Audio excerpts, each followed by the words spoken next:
Good morning, everyone. Bon dia, bonjour y buenos días. Soy David Julien, secretario general de la OUI. Bienvenidos a este segundo webinario de nuestra serie. Entonces, para contextualizar, algunos educadores, académicos y formuladores de política del mundo de la educación superior publicaron hace un par de semanas un manifiesto haciendo un llamado a la comunidad universitaria y de educación superior a movilizarse. Entonces, la OUI, la Organización Universitaria Interamericana, ha respondido a este llamado. Hemos empezado una serie de webinarios. Empezamos la semana pasada con un primer webinario de buenas prácticas de las instituciones de educación superior frente a la crisis. Tuvimos casos de Canadá, de Chile, de Colombia. Y esta semana estamos acompañados de 3 expertos para hablar de manera más específica del tema de la internacionalización de educación superior, con una discusión sobre la proyección y perspectivas de nuestro sector en la nueva realidad que será post-crisis, ¿no? Entonces, con nosotros está Hans de Witt, el director del Centro de Internacionalización del Higher Education de Boston College. Está también prevista la participación de Jocelyn Gacela Vila de la Universidad de Guadalajara, coordinadora general del OBIRED, el Observatorio Regional de Internacionalización de Redes de Educación Terciaria, y el rector Marcelo Nobel de Unicamp, la Universidad Estadual de Campinas en Brasil, también vicepresidente de la OUI para la región Brasil. Entonces, para nuestra discusión, recuerdo a todos que el webinario está grabado por fines de difusión después del intercambio. Les pido guardar las cámaras y sus micrófonos cerrados durante el webinario. Ya terminaré con esta introducción cómo vamos a proceder, perdón. Vamos a empezar con algunos opening remarks, ¿no? Unos comentarios iniciales de cada uno de los panelistas, con una ronda de preguntas complementarias que tendré el privilegio de hacerles. Y al final, una ronda de preguntas del público. Somos casi 200 personas conectadas en este momento. Gracias por haber respondido a nuestro llamado. Así que les pido usar el chat. Si van abajo de su pantalla en la sección conversar o chat, pueden escribir sus preguntas y favor aclarar lo que es su nombre, obviamente la institución que representan y su país. Así que, sin más por el momento, vamos a empezar. Entonces, voy a activar nada más los micrófonos de nuestros expertos. Un momento, por favor.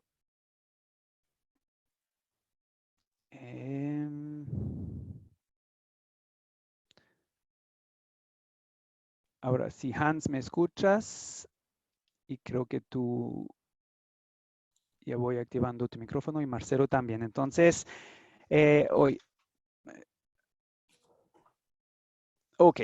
Entonces, Hans de Witt, como comenté, es el director del Centro de Internacionalización de la Educación Superior del Boston College en Estados Unidos. Ha publicado recién varios artículos sobre la situación del COVID-19.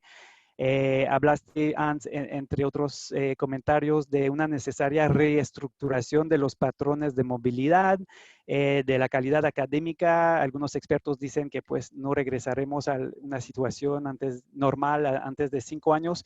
Me gustaría darte la palabra para un poco explicarnos cuáles son los principales retos que ves como experto del sector en lo que implicará la internacionalización en los mecanismos de educación superior. Tienes la palabra, Hans. Gracias, David Julián. Gracias, bienvenidos a todos. Es un gran placer desde Amsterdam, Holanda, para participar en este webinar con la UI. Es cierto que nosotros estamos viviendo en una época nunca visto para todos nosotros en vivo. y las implicaciones van a ser enormes, pero al mismo momento es muy difícil para hacer predicciones sobre el futuro, porque no sabemos cuánto tiempo se va a durar, no sabemos el contexto diferente en que el impacto va a ser, y el impacto va a ser mucho más fuerte en Estados Unidos, o en África, o en Asia, o en Europa. Entonces, tenemos que tener un poco cuidado con hacer predicciones del futuro muy seguras, porque no sabemos. Hoy día Harvard ha publicado un estudio que dice que hasta 2025 todavía vamos a tener el impacto de contactos personales entre nosotros. Puede ser, no sabemos, pero es cierto que hay impactos a corto plazo, a medio plazo, a largo plazo, y el impacto va a ser distinto por diferentes países, regiones e instituciones también. Y en el tema de la internacionalización, es cierto que el impacto ha sido muy fuerte, en particular por la movilidad. Los estudiantes internacionales que estaban en grandes números en muchos países, en particular estudiantes de movilidad de crédito de Europa y Estados Unidos y Canadá, etcétera, que estaban viajando por todo el mundo y que tenían muchos problemas para regresar a sus propios países, pero la más grande población estaban los estudiantes de diploma que estaban estudiando en estos países desde América Latina, de África, de Asia y el Medio Oriente, y tenían muchos problemas también para regresar o decidir de quedarse en el país donde estaban, y eso también cambiaba mucho. Yo tengo en mis propias clases estudiantes de China que en el inicio decían no queremos regresar a China, pero queremos quedar en Boston College. Y un mes después decían, nosotros queremos regresar a China porque es mucho más peligro en Boston.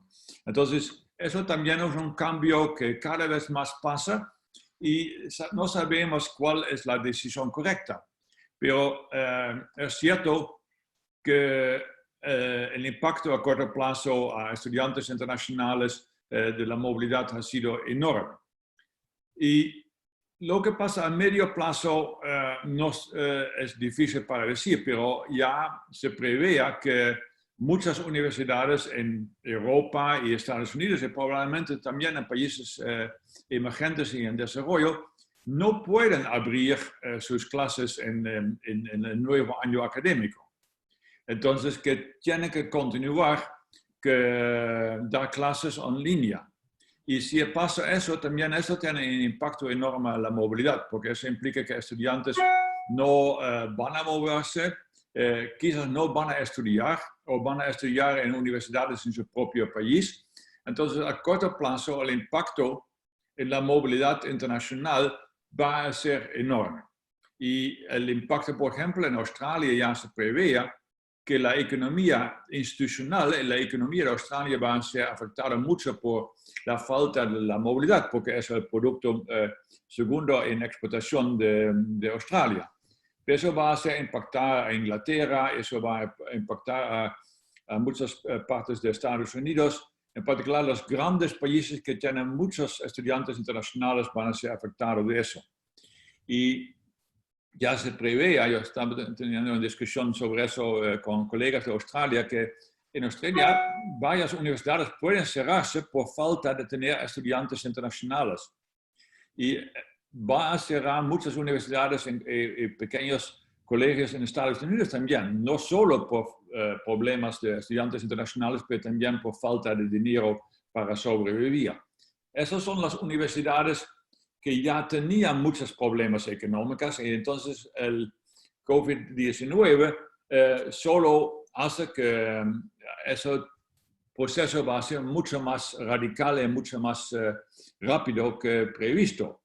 Y quizás en largo plazo eso no es malo porque eso puede ser una renovación del sistema de educación superior en que solo las universidades que tienen suficiente base académico de calidad y de financiamiento que pueden sobrevivir y otros al final en países emergentes y en desarrollo que son privados, tienen que salir porque no tienen la posibilidad para continuar. Entonces, quizás en largo plazo, eso tiene que tener un impacto más positivo en que se mejora la calidad de los que pueden sobrevivir. En particular en el sector público, creo que es importante de saber que hay más sostenibilidad en el futuro y también en las universidades de alta calidad como Harvard y Yale. Ellos no van a ser afectados mucho, tienen un impacto, pero no a largo plazo.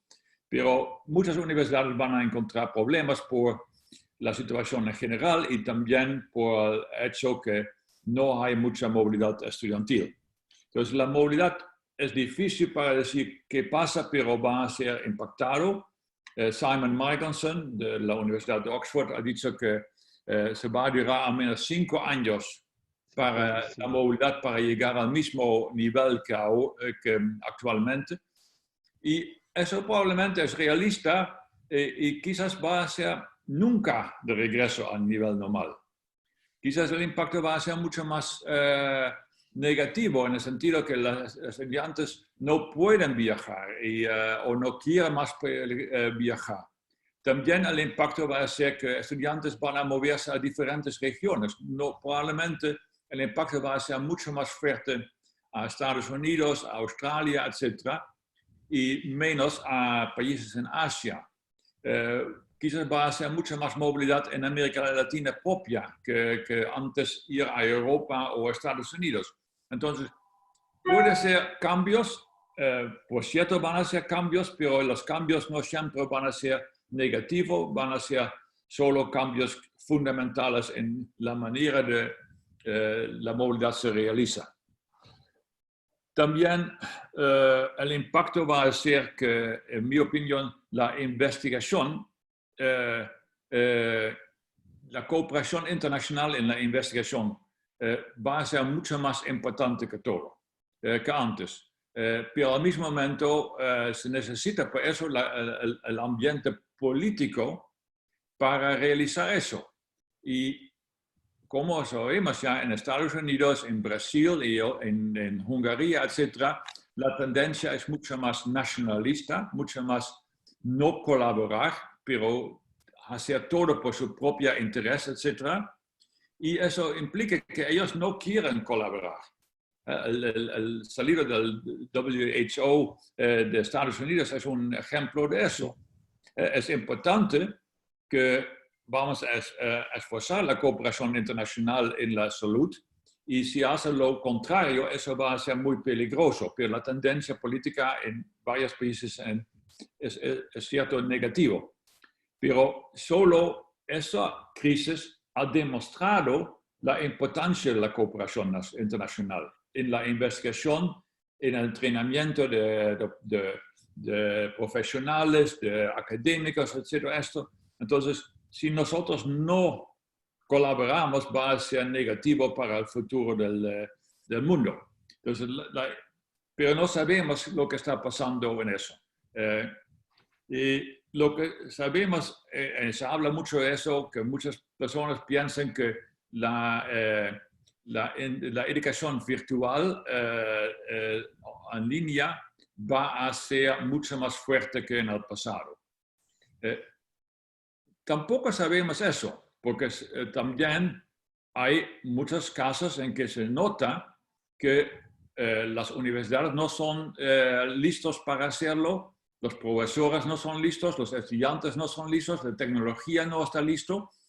Entonces, todavía no sabemos si hay una continuidad de este proceso que se necesitaba hacer por emergencia, que al final, cuando la crisis está bajándose, que la continuidad de ese proceso va a ser.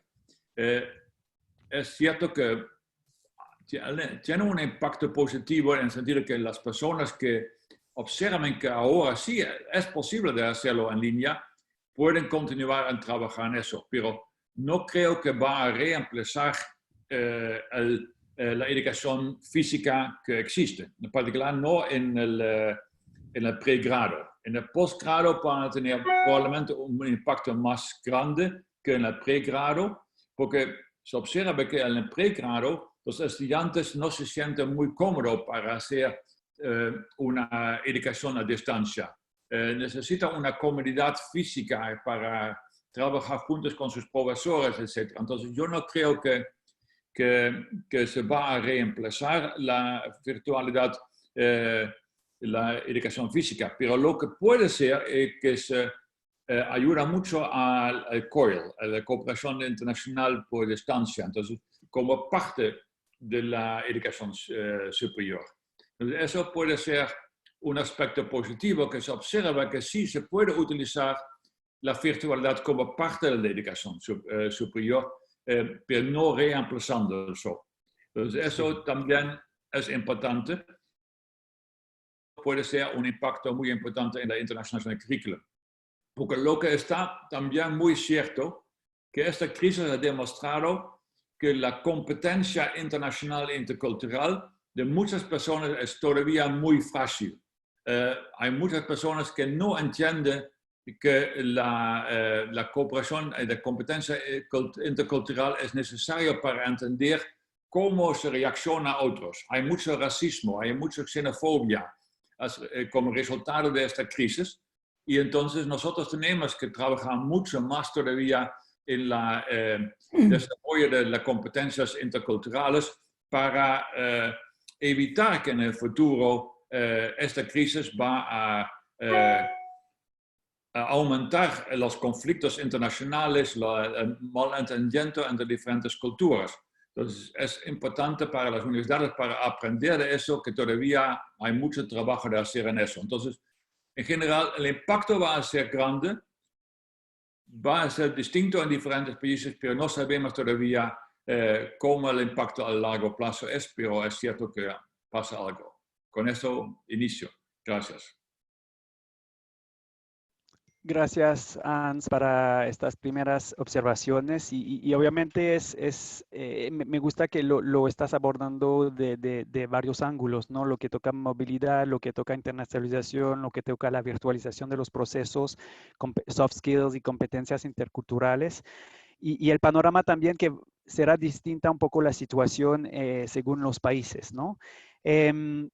Continuamos la discusión con Jocelyne Gassel. Jocelyne, desde la Universidad de Guadalajara en México, es coordinadora general del OBIRED, el Observatorio Regional de Internacionalización sobre Redes de Educación Terciaria. Jocelyne, en el informe que publicaron el año pasado o hace unos 18 meses, ya estaban identificando que había una brecha con América Latina Caribe. Entonces, tomando lo que Hans está diciendo, que hará una especie de slowdown, de una cierta pausa, un progreso quizás un poco más lento, si lo vemos en el contexto de América Latina Caribe, ¿cómo va a afectar? ¿Tú eres pesimista o eres optimista? Cuéntanos un poco si tomamos lo que está pasando a nivel mundial y lo miramos a nivel de la región América Latina Caribe. Bueno, buenos días a todos. Muchas gracias por invitarnos. Creo que es interesante platicar de eso porque todavía hemos visto que hay algunas publicaciones, por ejemplo, en el University World News sobre Europa, Estados Unidos, Canadá, inclusive India, África, y no veo nada sobre América Latina. Entonces, creo que esta iniciativa de la UI, como siempre, es muy bienvenida. Bueno, yo sí soy muy pesimista y te voy a explicar por qué. Primero, no se puede desprender primero del contexto económico. El contexto, y voy a hablar sobre todo sobre México, porque todavía, como dice Hans, es cierto, no tenemos datos y entonces me es difícil hablar de toda América Latina y además está mi querido colega Marcelo, que él va a hablar de Brasil. Sin embargo, México siempre es muy significativo sus tendencias porque junto con Brasil es los dos más grandes sistemas educativos de la región. Primero, en cuestión de México, yo debo de recordar que antes del COVID-19, la situación económica era terriblemente mala. El pronóstico para este año era de recesión. El crecimiento era de 1%, entre -1 y 1%. Después del COVID-19 va a ser probablemente el -7 o -8. Y quizás puede ser peor, porque estamos muy mal preparados para el COVID-19 y todavía no entramos en la fase 3, en la fase crítica, donde se pronostica que va a ser absolutamente terrible. Bien, entonces hay que recordar que México, de 130 millones de habitantes, tiene 60 millones de pobres. De eso va a haber más pobreza extrema, pero sobre todo en lo que respecta a la internacionalización, va a haber un empobrecimiento terrible de la clase media. Y la clase media es la que soporta la internacionalización de nuestros estudiantes. Hay que recordar, por ejemplo, que la movilidad en América Latina, en México principalmente, no está financiada por el gobierno. No hay política pública, hay programas sumamente débiles y además más débil aún porque nuestro nuevo presidente AMLO considera que es un lujo viajar. Y entonces ha desaparecido programas del CONACYT muy importantes. Por ejemplo, ya no hay financiamiento de la movilidad de estudiantes de posgrado, ¿sí? Que antes había. Hay menos inversión en cuestión de internacionalización de la investigación y X cosas. Bueno, en un contexto así, va a haber menos dinero para las universidades públicas y, por supuesto, menos dinero en investigación y desarrollo. ¿Ok? Entonces, la internacionalización sobre todo está a la iniciativa de las familias, que ya no van a tener dinero para mandar a sus hijos, y las instituciones que no van a tener dinero tampoco. Entonces, lo que nos queda es incrementar la internacionalización en casa, la internacionalización del currículum, que en sí está bien, pero hay que ser honestos. A mi modo de ver, América Latina no está preparada para dar el giro a la internacionalización en casa. Y le voy a explicar por qué. Primero, la internacionalización en casa requiere de una estructura organizacional muy consolidada, con personal muy profesionalizado y muy competente. Y además, como inversión de la propia institución. México y América Latina, según la última encuesta de la IAU, somos el país que menos internacionalización del currículum tiene. Es la última región, después de África, en cuestión de programa colaborativo, titulaciones dobles, por ejemplo. Nuestros profesores no son, en su gran mayoría, no es internacionalizado. Hay que recordar que nuestros profesores son en su mayoría de asignaturas. Solamente tenemos 12% de profesores con doctorado. La excepción siempre es Brasil, con más de 40-50%, pero el resto son profesores que no pueden internacionalizarse, ¿sí? También somos muy mal ubicados de las últimas regiones en cuanto de manejo de idiomas. El inglés lo manejamos mal y punto, ni hablar de otros idiomas, ¿sí? Entonces, las oficinas, las ORIs, son sumamente débiles. Primero, el nivel de ubicación en el organigrama es muy bajo. Quiere decir que son oficinas que no tienen la capacidad, la autonomía para tomar decisiones como se debe de hacer en una internacionalización en casa, ¿sí? Los titulares la mayoría tienen 3 años de experiencia. Con cada rector cambia, ¿sí? Y muchas veces se escoge gente sin experiencia, sin el perfil adecuado. Entonces, ¿cómo vamos a hacer internacionalización en casa, internacionalización del currículum, cuando es la estrategia más compleja que tiene la internacionalización? Es decir, somos actualmente, las oficinas principalmente se encargan de movilidad, es decir, son reactivas y nuestras acciones son marginales al mainstream, al core de las funciones sustantivas. Todo lo contrario a lo que se requiere en la internacionalización del currículo. Por lo tanto, América Latina, México está, creo que, si bien yo sí creo que en el mundo desarrollado se va a tomar tiempo, como dice Hans, pero hay un profundo convencimiento de la importancia de la internacionalización y poco a poco se va a retomar el caudal, ¿sí? No va a ser el caso para América Latina. En América Latina tenemos, creo yo, una década perdida, ¿sí? ¿Y qué va a pasar? Es que la internacionalización va a ser cada día más elitista. Elitista a nivel de regiones, es decir, Europa a la cabeza, Asia, que se va a retomar, a pesar que son muy golpeados por la crisis, ellos son sumamente convencidos y gestionan muy bien su internacionalización, ¿sí? Entonces, América Latina va a estar en la cola de la internacionalización y además adentro de nuestras sociedades también va a haber una gran desigualdad. Más que nunca, la internacionalización va a ser para los hijos y los estudiantes que son hijos de una élite económica. Bueno, es lo que yo diría en mis 5 minutos. Muchas gracias. Merci, Jocelyn. Es fuerte, esta década perdida es una posición fuerte, pero sí hay un gran riesgo. Veremos ahora, pasamos al caso de Brasil. Marcelo, voy a activar tu micrófono, por supuesto, más fácil así. De acuerdo. Marcelo, obviamente hemos seguido el caso de Brasil. Hay opiniones divergentes entre distintos grupos o sectores, por lo menos. Tú como rector de una universidad, sobre todo con una universidad con un nivel de internacionalización muy alto, proyectos de investigación de altísimo nivel, producción científica, cuerpo estudiantil y profesoral muy alto. ¿Cómo están abordando estas preguntas en la Unicampi? Bueno, gracias David. Es un gusto estar aquí hoy con todos ustedes.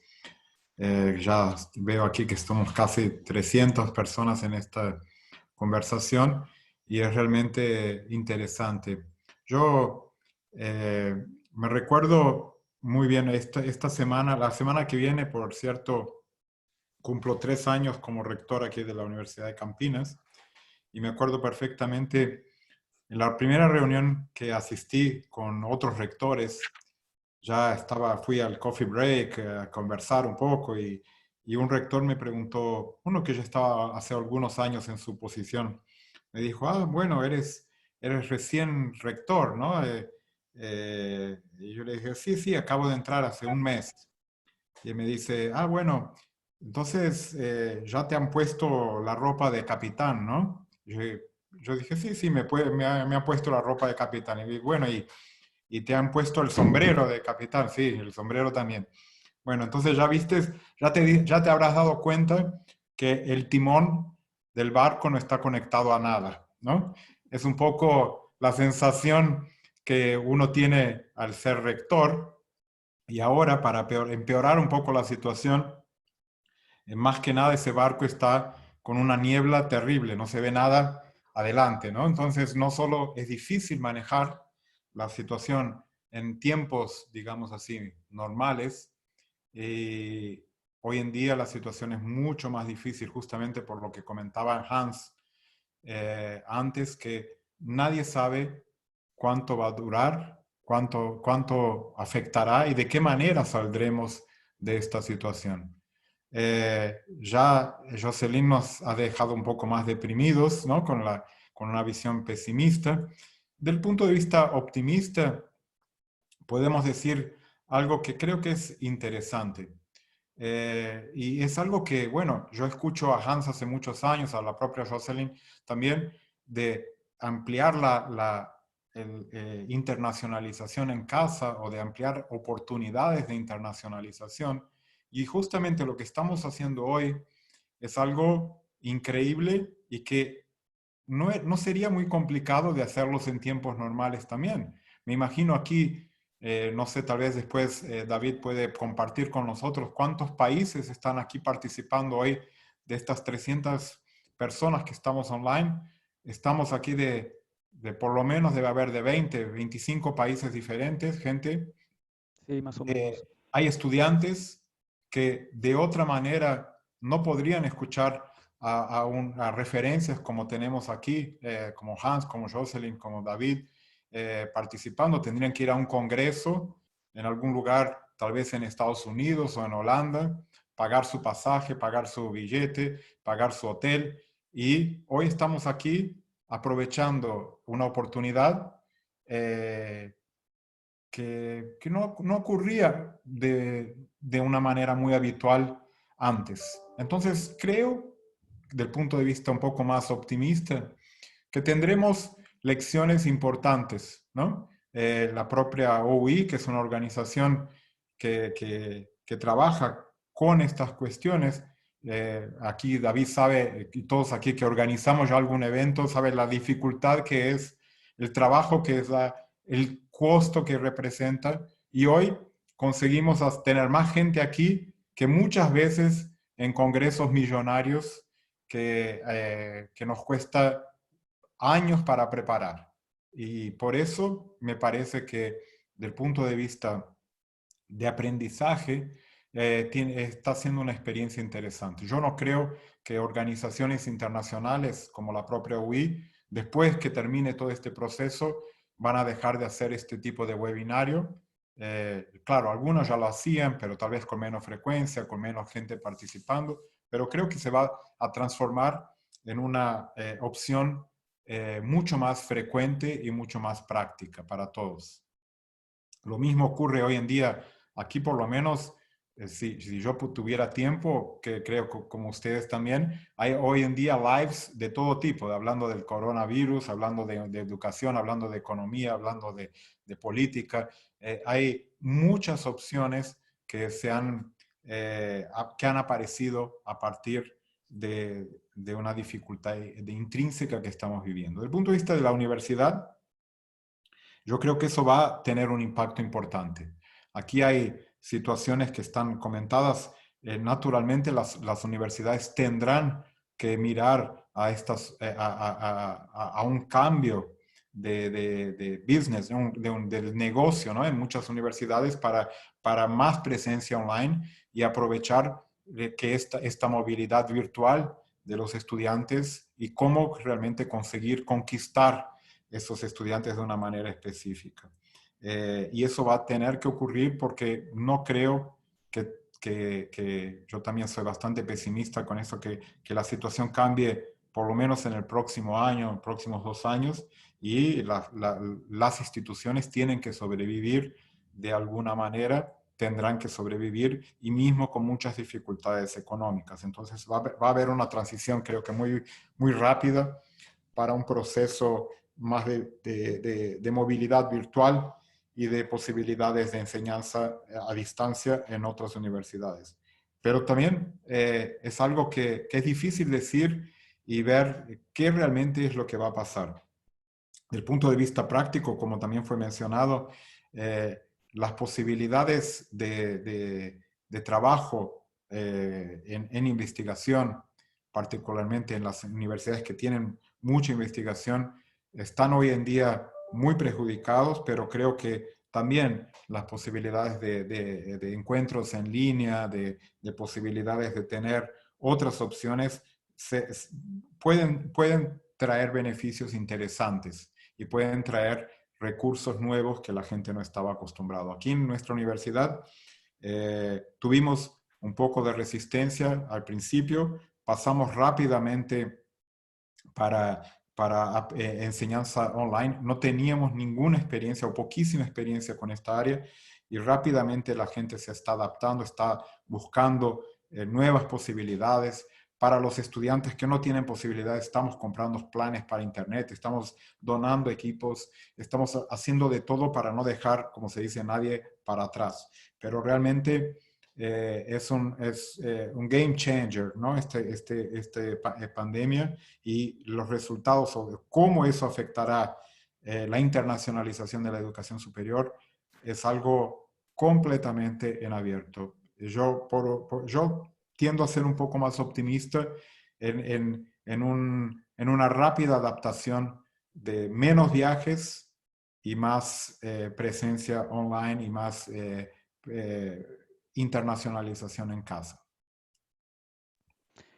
Gracias, Marcelo, para estas primeras observaciones y para reanimarnos un poco. Pero sí, yo creo que la situación real está entre los extremos y lo que sí es difícil es todavía poder hacer cualquier de proyección, que es un poco el tema de hoy, pero con todavía mucha incertidumbre, sobre todo de acuerdo a una especie de calendario, a los tiempos en lo cual el new normal, ¿no? O esta nueva realidad, nueva normalidad será digamos, disponible. Hans, para continuar, y eso entre del pesimismo y el optimismo, cada crisis, o sea, a través de la historia del mundo, cada crisis presenta oportunidades. Ha sido uno de los advocates o una de las personas que ha luchado justamente para decir, pues, internacionalización no es solo recibir estudiantes internacionales o no es solo enviar gente afuera, podemos hacer un montón de cosas de internacionalización en casa o a nivel de currículum o en otros ejemplos. ¿Tú crees que eso nos puede forzar la mano un poco y cuál sería un poco los tips para ir empezando haciendo cosas concretas? O sea, tenemos acá muchos directores o personal de las oficinas de relación internacional. ¿Qué puede ser uno de los primeros pasos para ir abordando estos temas y mantener algo de internacional en sus actividades ahora en este contexto un poco diferente? Sí, gracias. Y gracias a Jocelyn y Marcelo para sus intervenciones, porque es cierto, como tú decís, David, hay perspectivas positivas y negativas. A corto plazo hay riesgo, como Philip Albach y yo hemos escrito en University World News, si la crisis es de corto plazo, no va a cambiar mucho, porque la gente inmediatamente van a regresar a sus actitudes anteriores y no van a cambiar. Si la crisis va a durar mucho más largo, el impacto va a ser, y por muchas cosas va a ser negativo, pero también hay las oportunidades. Y lo que pasa es, si nosotros vamos a cuidar en decir que la internacionalización es la movilidad, la crisis va a crear mucho más desigualdad que antes, porque va a ser la movilidad solo elitista, más que todavía ya existe, ¿no? Entonces, no va a crear una igualdad en eso. Pero si nosotros sí aprovechamos de esta crisis para decir, no es la movilidad que tiene que ser el enfoque, pero la internacionalización de currículum, la internacionalización en casa, la utilización del Internet para hacer el COIL, etc., hay una gran oportunidad. Y es interesante en eso, yo creo que yo estoy como Marcelo un poco más optimista sobre América Latina que Jocelyn y más pesimista sobre el resto de los países desarrollados, porque los países desarrollados tienen esta actitud, la gente que viene en todo caso, entonces no hay problema, la movilidad puede ser lo que pasa. Pero ya he visto que el COIL, Collaborative Online International Learning, ha tomado una iniciativa mucho más fuerte en América Latina que en el país original de Estados Unidos. Y también está tomando la iniciativa en África y en países en Asia, porque fue claro que la única manera para internacionalizar fue en casa, porque la movilidad no fue posible. Entonces, si esta crisis va a continuar, la única manera en las universidades en América Latina pueden tener una perspectiva internacional va a ser por la virtualidad, va a ser por estar en contacto en línea con universidades en otros países de América Latina, en África, en Asia, en Europa, etc. Entonces, hay una oportunidad, pero solo esta oportunidad se realiza cuando el liderazgo de la educación superior en América Latina está consciente y coordina, toma un esfuerzo conjunto en la región para decir, nosotros para el futuro no vamos a invertir mucho más en la movilidad solo. Es bueno para tener un poco de movilidad porque es importante para tener los contactos. Pero nosotros vamos a invertir en colaborar conjunto en la investigación, en la docencia, hacer programas conjuntos, etcétera, y utilizar la virtualidad para realizar eso. Entonces, sí creo que hay una oportunidad para América Latina, pero es importante que haya un liderazgo que toma eso como punto de partida y todavía eso siempre ha sido el problema en América Latina. Falta de liderazgo para hacer cambios fundamentales en la educación superior. Y si logran eso en base a esta crisis, creo que hay grandes oportunidades. Gracias, Hans. Continuamos con este tema de liderazgo, Jocelyn, porque justamente mencionaste que en algunos casos a nivel de, digamos, gobierno nacional o a nivel de lo que es una Secretaría de Educación Superior o programas tipo CONACYT, si hay falta de liderazgo, ¿tú crees que parte de dónde está la solución? Yo veo que está ahí conectado el presidente de AMPAI, esta gente de Learn Chile, esta gente de FABAI. ¿Sería en las redes nacionales de internacionalización o a través mismo de las ORIs, las oficinas de internacionalización, donde se puede, o sea, hacer pequeñas cosas y luego crecer en red? Obviamente la UI ofrece un contexto a veces de agrupamiento de estas iniciativas. ¿Cómo ves, tratando de buscar una solución, dónde debe quedar o iniciar estas iniciativas de liderazgo, luchando quizás contra una especie de ausencia de liderazgo, quizás formal político, pero desde el sector? Un poco tus ideas sobre el tema, por favor. Bueno, sí, yo primero puedo decir algo y Jocelyn puede responder en eso, porque va a ser un poco provocativo en eso. Aunque yo estoy muy en favor y muy competido con FOBAI, AMPAI, etcétera, estas organizaciones en la internacionalización y las oficinas de relaciones internacionales también, ellos no pueden tomar el liderazgo para eso. Ellos tienen que tomar un papel de empujar a los liderazgos de los rectores como Marcelo. Entonces, Marcelo no tenemos que convencer porque él está en la frente, pero muchos rectores, los ministerios, las agencias de acreditación, todos esos tienen que cambiar. Y tienen que trabajar también a nivel regional, porque si no, no va a cambiar, en mi opinión. Quizás Jocelyn tiene otra perspectiva. No, estoy totalmente de acuerdo contigo, Hans. Las asociaciones como AMPAI y FOBAI son de acompañamiento. Es decir, ellos no inventan el liderazgo, lo recogen y tratan de organizarlo, hacer reuniones y enseñar a los demás que tienen menos experiencia, pero no es su papel y no pueden ellos propiciar la formación, por ejemplo, de gestores de relaciones internacionales de calidad en México. Antes que todo es un papel institucional, son las instituciones que escogen su personal. De hecho, FOBAI, una vez más, yo soy una gran admiradora de Brasilio en su sistema de educación y etcétera. Creo que es muy bueno para América Latina. FOBAI ha progresado muchísimo. Yo no veo lo mismo en AMPAI. ¿Sí? AMPAI se ha estancado. De hecho, cada vez tenemos muchos problemas para encontrar realmente alguien que se sacrifique para ser presidente de AMPAI.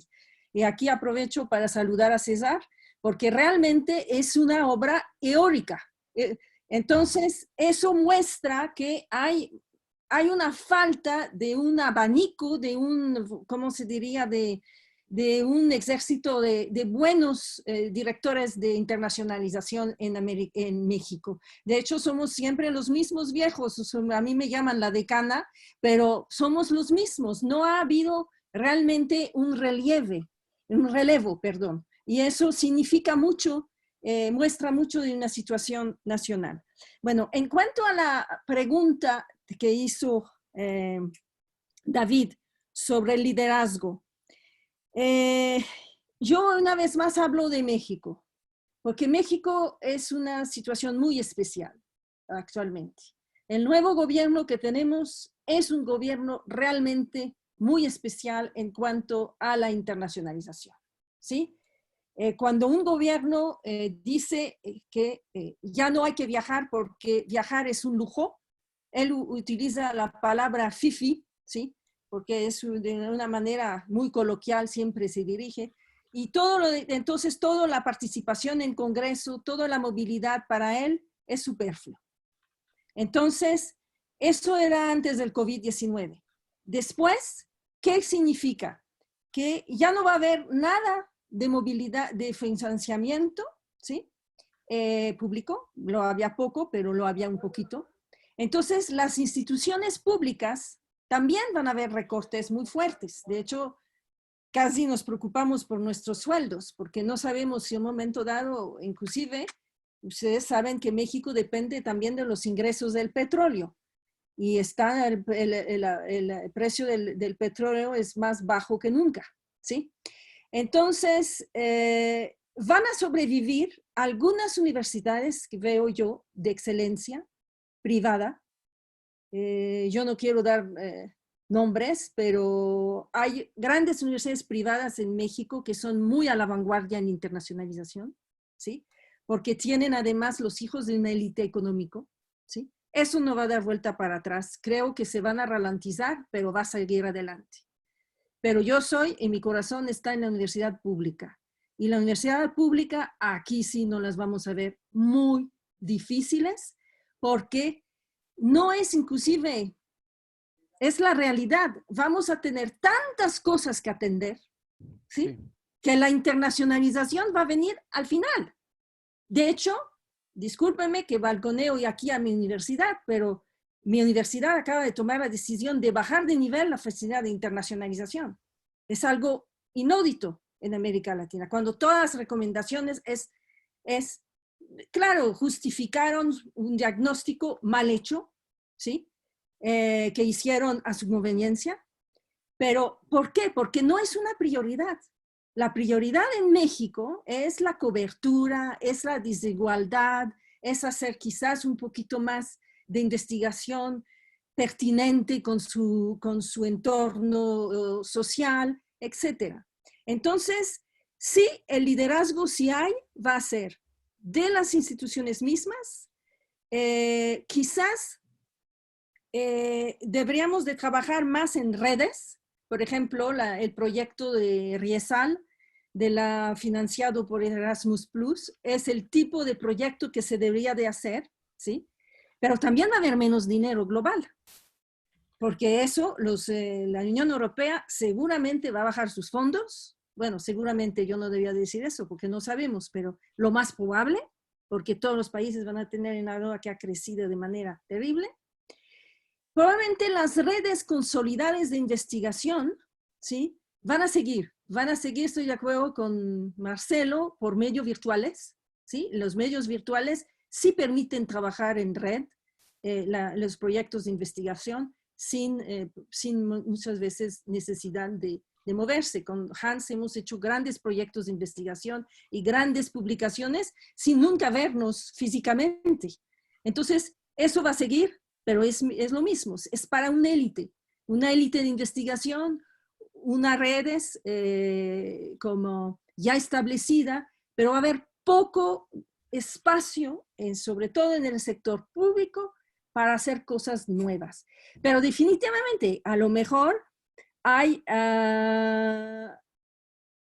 algunas iniciativas, la va a haber, porque sobre internacionalización en casa, porque es la única salida ya más que nunca para América Latina, es voltear a la internacionalización en casa. Es la única manera de salir adelante. Bien, gracias Jocelyn. Este panorama de elitismo es obviamente un riesgo. Hubo grandes batallas y ciertas ganadas en este tema de acceso, de equidad. Recuerdo, Marcelo, nuestra conversación en el CAI de Bogotá, tú explicitabas todas las iniciativas que tiene Unicampi en eso de acercarse de comunidades marginalizadas, pueblos indígenas que tienen o de afrodescendencia en Brasil. ¿Cómo tú ves desde la perspectiva institucional, cuando desde rectoría y desde las direcciones a tu cargo están tratando de abrir puertas y de trabajar en una lógica de acceso abierto? este posible cambio que sea para cursos online, sabiendo que algunos muchachos no están conectados en casa, pensando a la internacionalización, obviamente no está destinado a todos. ¿Cómo pueden tomar ciertas medidas para tratar de guardar esta perspectiva de equidad, de acceso a nivel de una casa de estudio superior?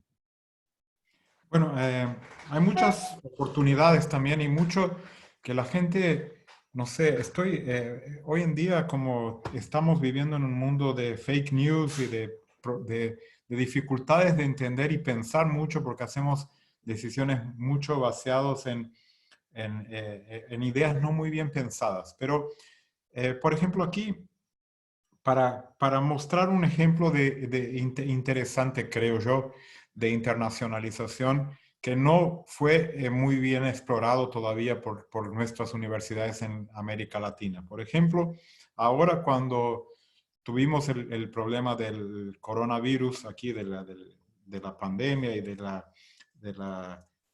la cuarentena, de estar en casa, nos dimos cuenta de algunos grupos específicos, no solo ahora, pero ahora se centró un poco más esta cuestión. Les voy a contar un ejemplo que tiene que ver con internacionalización, que son los estudiantes refugiados, por ejemplo. Yo creo que aquí en la Unicamp, yendo al contrario de lo que ocurre en muchos lugares, una de las primeras medidas que he tomado fue garantizar una beca para que estos estudiantes refugiados puedan sobrevivir en estos momentos más complicados, ¿no? ¿Qué hicimos también? Nosotros aquí tenemos como universidad pública, no solo somos completamente gratuitos, pero también ofrecemos becas y hay una beca específica para movilidad, ¿no? De transporte, para que el estudiante pueda venir de su casa hasta la universidad, porque tenemos estudiantes tan pobres que no consiguen ni siquiera pagar su transporte. En vez de cortar esa beca, la transformé en una beca de actividades no presenciales, para que eventualmente puedan comer bien o comprar un paquete de internet que sea interesante, que puedan conectarse mejor. O sea, hay maneras de ampliar la inclusión y disminuir la desigualdad, aunque parezca al revés. Les voy a dar un ejemplo que estuve pensando justamente esta noche como ejemplo concreto. La desigualdad en nuestro país existe, o en nuestros países existe, y no serán las universidades que la van a cambiar de un día para otro. Hoy en día tenemos muchas críticas que al poner enseñanza online estamos favoreciendo una élite, un grupo específico de estudiantes que ya tienen condiciones y tal.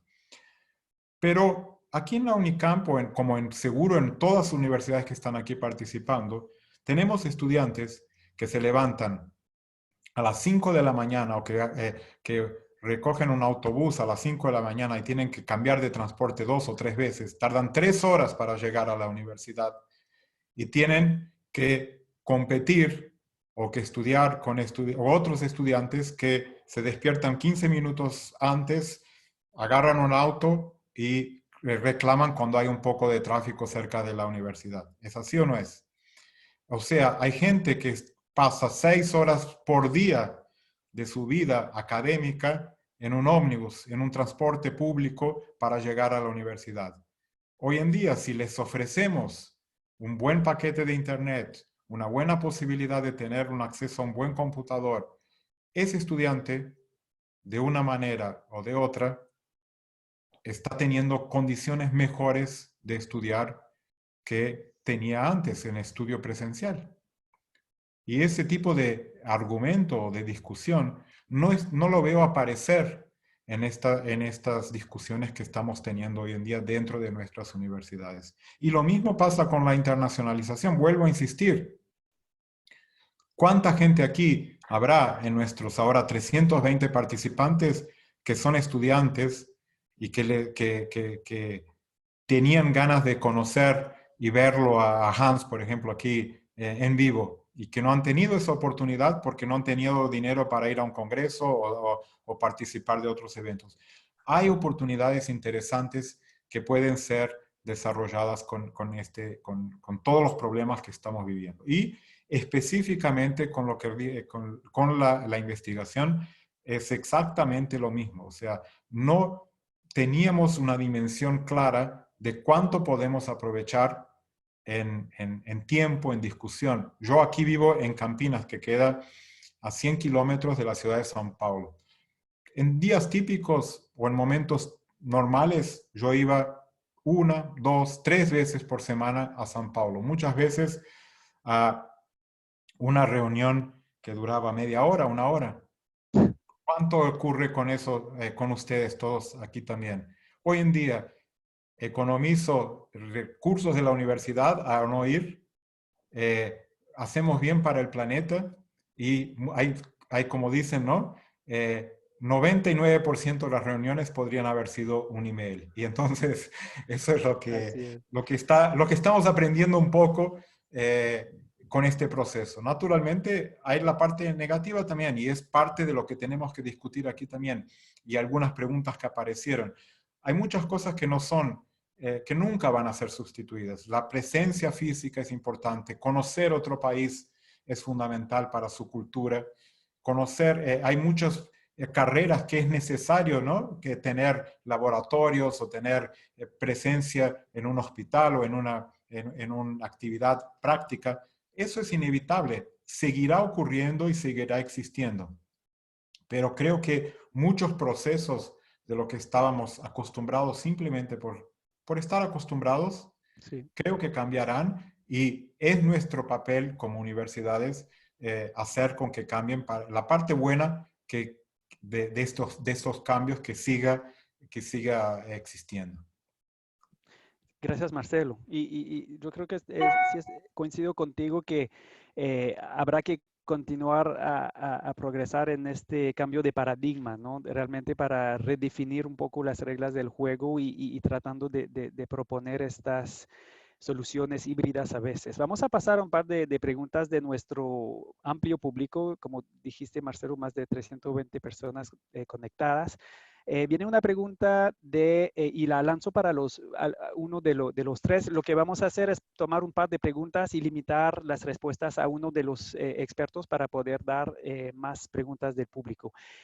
Paulina Latorre, de la Universidad Católica de Temuco, en Chile, nos pregunta en relación con los rankings y sistemas de acreditación que miden la internacionalización de las universidades y que empujan a cumplir con elementos cuantitativos como número de estudiantes académicos en movilidad, número de convenios, personal extranjero, bueno, ya saben.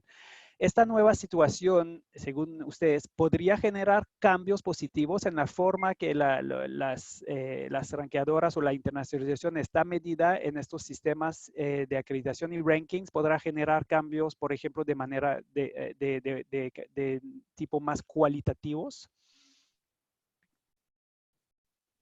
Bueno, es una buena pregunta y creo que es cierto lo que Paulina dice, que los rankings son muy cuantitativos y enfocaron más a la movilidad y la investigación que en la educación en casa y la interculturalidad, etc. Entonces, eso y sistemas de acreditación también. Hasta en Colombia, que tiene en su misma una perspectiva buena que la acreditación reconoce la internacionalización como una parte fundamental de la acreditación, todavía está mucho más enfocado en aspectos cuantitativos que cualitativos para hacerlo. Y también es muy difícil para cambiar los rankings. No solo porque también las acreditaciones, porque ellos tienen que dar datos concretos y el sistema cualitativo es un proceso más de cambio y eso toma tiempo y no siempre es muy fácil para hacerlo en números. Entonces, yo creo que más importante que pensar que los rankings pueden cambiar es denegar los rankings como manera para cambiar. Hacer sus propias políticas y sistemas de acreditación son más importantes porque sistemas de acreditación son fundamentales para la calidad. Entonces, tenemos que discutir con las agencias de acreditación nacionales para que ellos cambian sus políticas de perspectivas, qué quiere decir la internacionalización en el aspecto cualitativo. Y ya tenemos ejemplos de eso en Europa y en algunas otras regiones como Japón, para que se trata de hacer un sistema de mejoramiento de calidad como parte de la acreditación mucho más cualitativa. Pero tenemos que impresionarlo. No podemos pensar que va a ser de arriba hasta abajo. Tenemos que hacerlo como instituciones, como el liderazgo otra vez de agencias para cambiar eso, pero es sumamente importante para hacerlo y olvidarse de los rankings. Los rankings no van a desaparecer ni después de esta crisis. Van a continuar como van. Pero solo cuando nosotros tomamos los serios, ellos tienen el liderazgo para dirigir el futuro. Pero si nosotros negamos a los rankings y hacemos nuestra propia política de calidad, ya podemos cambiar mucho. Bien.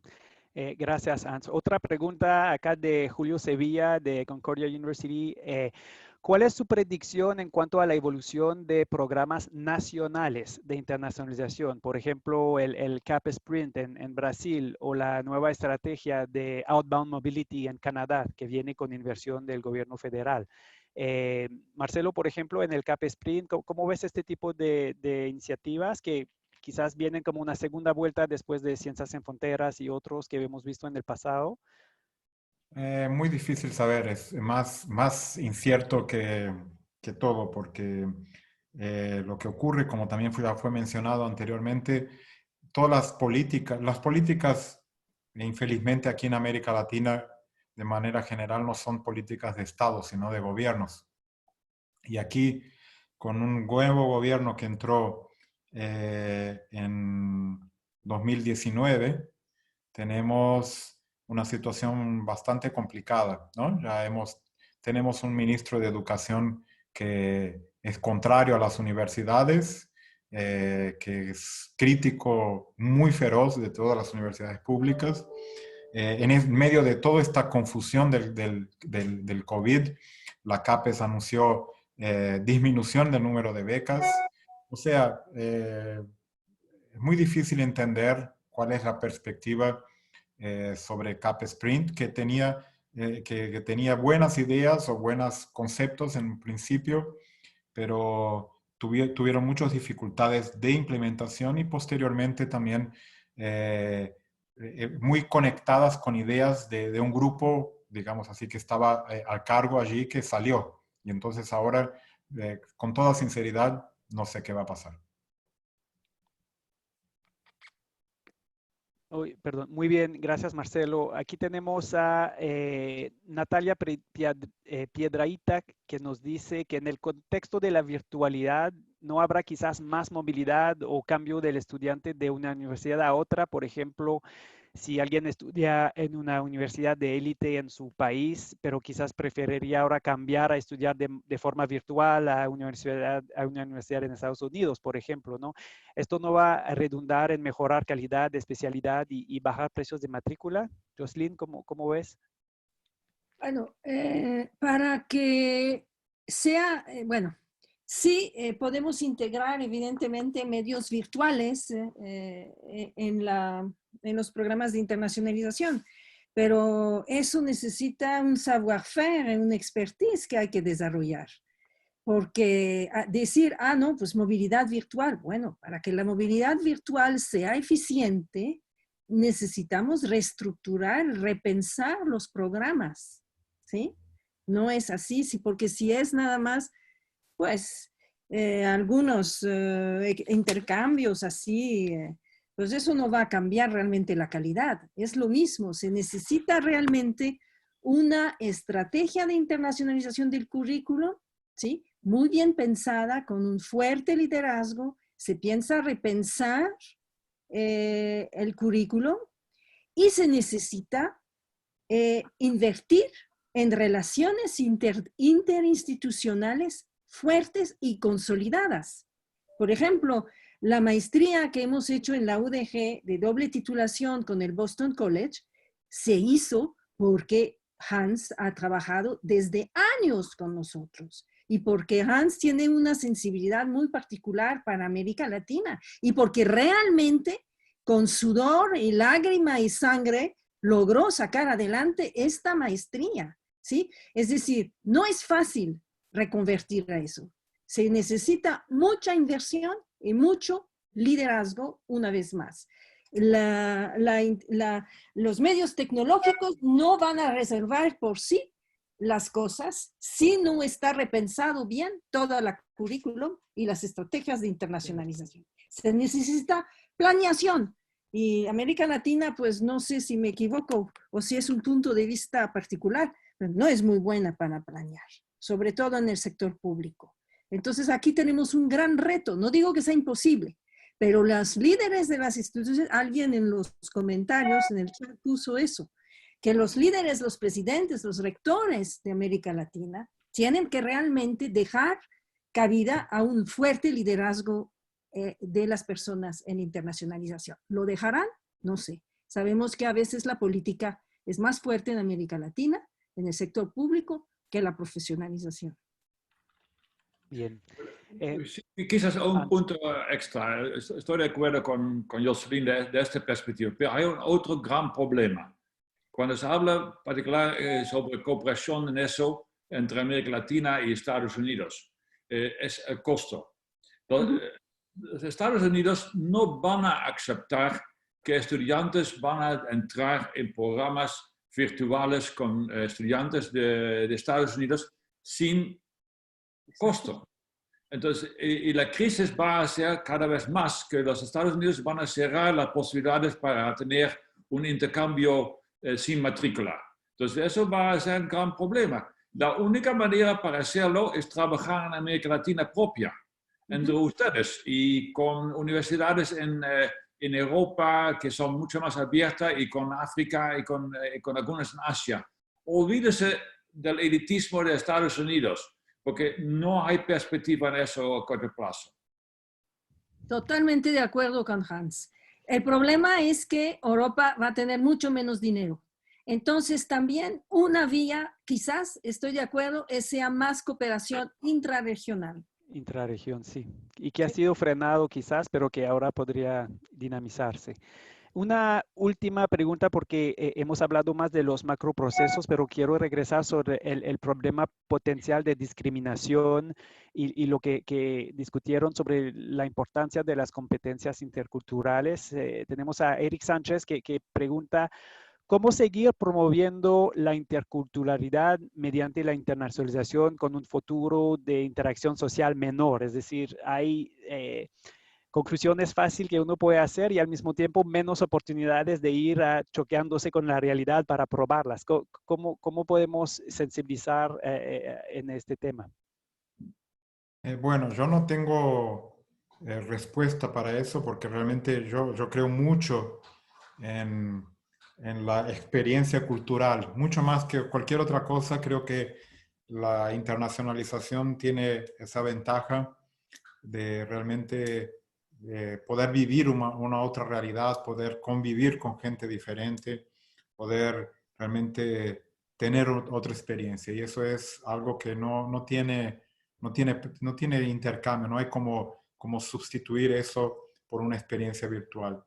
Se pueden conseguir maneras de, hoy en día, como se dice, ¿no? Viajar un poco sin salir de casa, ¿no? Con más experiencias culturales, con el cine, con teatro, con libros, con intercambio de ideas, pero naturalmente es muy difícil la parte ¿no? de la presencia, es algo que no va a tener sustituto, y yo creo que, bueno, en algún momento volveremos a vivir la vida normal o casi normal, y esta situación volverá a una cierta normalidad en respecto a eso, pero es algo que realmente yo no tengo por lo menos respuesta con relación a eso.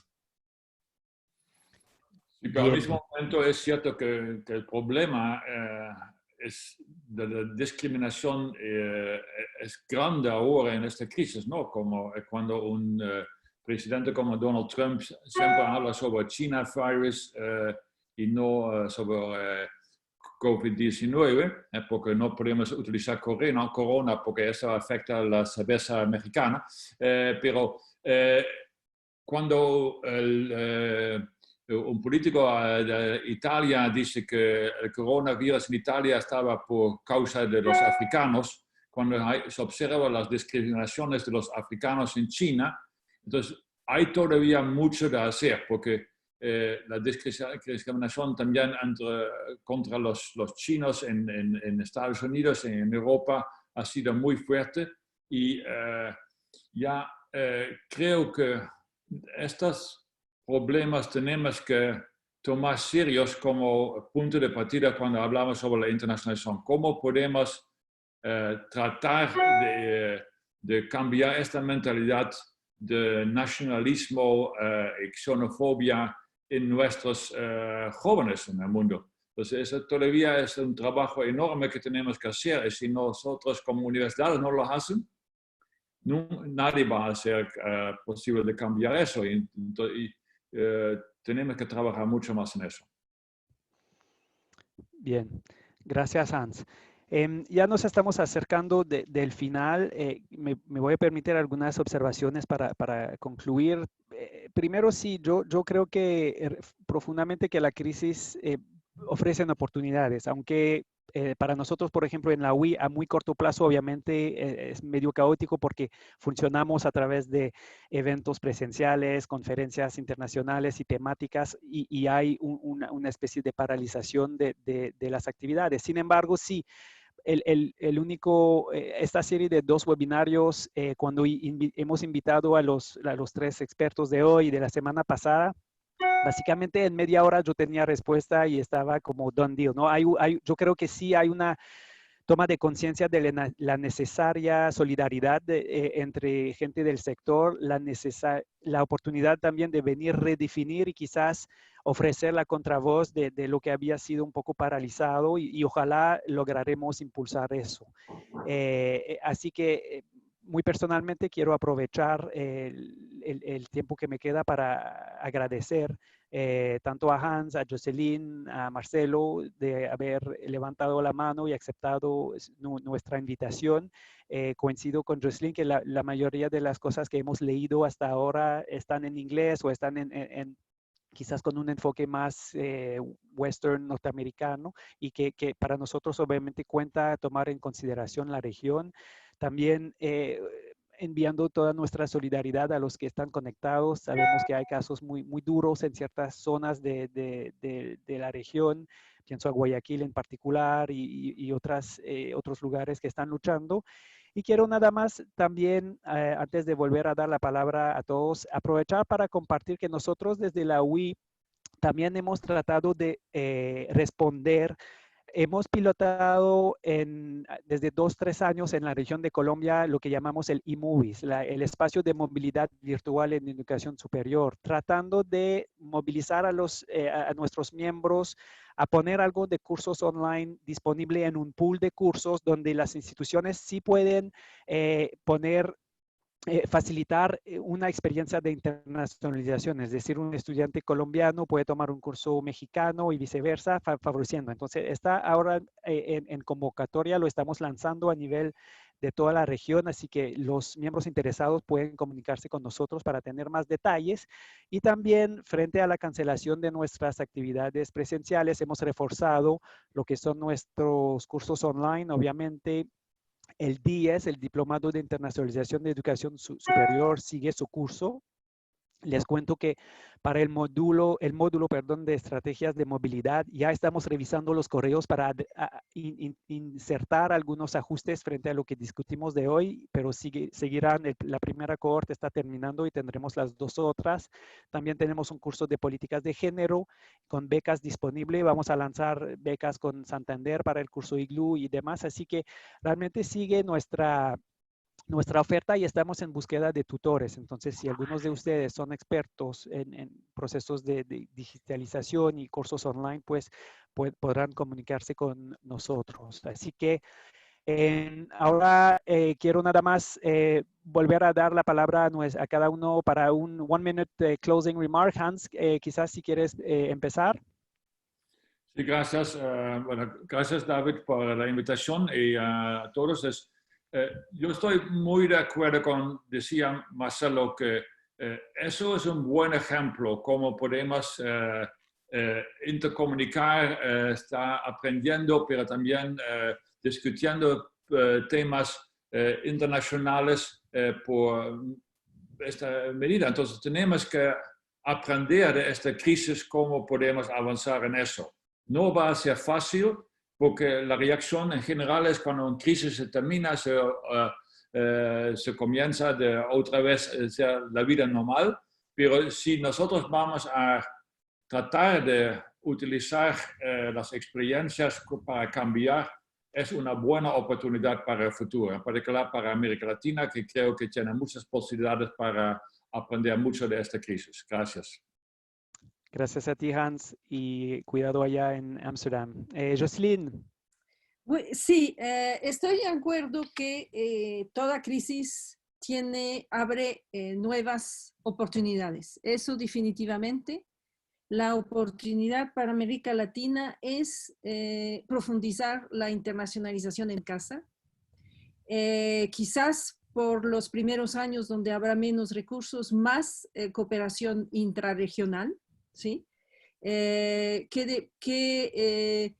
Si bien es cierto que no es mucha la cooperación intrarregional, es interesante leer el último informe de YESALC, donde se demuestra, curiosamente, que la cooperación intrarregional no ha dejado de crecer en América Latina, en comparación de otras regiones.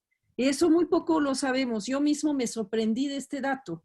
Entonces, hemos aprendido a trabajar juntos gracias a financiamiento de la Unión Europea, por ejemplo, gracias a la UI. La UI ha sido un gran dinamizador de la cooperación en América Latina. Entonces, hay islas de excelencia en América Latina. Si lo sabemos aprovechar, podemos hacer más estrategias de internacionalización en casa. Tenemos una gran inteligencia, un gran número de investigadores y profesores que han estudiado en el extranjero, que pueden ser los líderes de estos tipos de iniciativas de excelencia. Entonces, lo que necesitamos aquí es un liderazgo político que permita que estas iniciativas académicas tomen el liderazgo, si valga la redundancia, en la internacionalización ahora. Tenemos recursos internos, hay que saber aprovecharlos. La pregunta es si sabremos o no. Así es. Merci, Jocelyn. Hasta pronto. Marcelo. Gracias. Bueno, aquí también quería agradecer la participación de todos. Tenemos nuestros, como saben, no solo en nuestras universidades, en nuestras casas, en cada ambiente de trabajo, ¿no? Aquí, no sé en qué horario están, pero aquí en casa, ya aquí son en Brasil 12 y 23, y aquí en casa el responsable por hacer la comida soy yo, o sea, me están esperando para almorzar. La cocina, rector. Esos son los retos, las dificultades que tenemos. Yo sé que aquí, muy trabajar bien en casa. Quedó muy mal el machismo latinoamericano, ¿eh? Eso, pero bueno, y eso es lo que tenemos que aprender a convivir y a cambiar en estos días. Cada uno de nosotros tiene sus dificultades, sus problemas, sus ambientes específicos, pero justamente con más intercambio, más comunicación que creo que podemos tener con estos ambientes, podemos llegar a un lugar mejor, espero, desde el que salimos. Y entonces, muchas gracias por la invitación y estamos siempre a disposición para participar de más eventos. Muchas gracias. Obrigado, você, rector. Voilà, entonces concluye así nuestro segundo webinario. No solo agradecer a los 3 expertas, pero agradecer al gran interés. Tuvimos un pico de 320 participantes, cerramos en 300 todavía, 306, así que pues para nosotros es una señal que sí hay una pertinencia de trabajar en red. Hubo un par de ideas también, entonces vamos a poner el link de esta conversación en nuestras redes si quieren compartirla con los colegas que no pudieron conectarse y ya les anuncio que vamos a preparar una nueva serie, la serie 2, con 2 otros webinarios, así que pueden seguir conectados para ver la próxima vuelta. Un fuerte abrazo a todos los rincones del continente, del norte de Canadá a la Patagonia, pasando por el Caribe. He visto gente de todas partes, no pude responder a todos, pero les mandamos un fuerte abrazo y les digo hasta la próxima. Chao, chao. Adiós. Chao.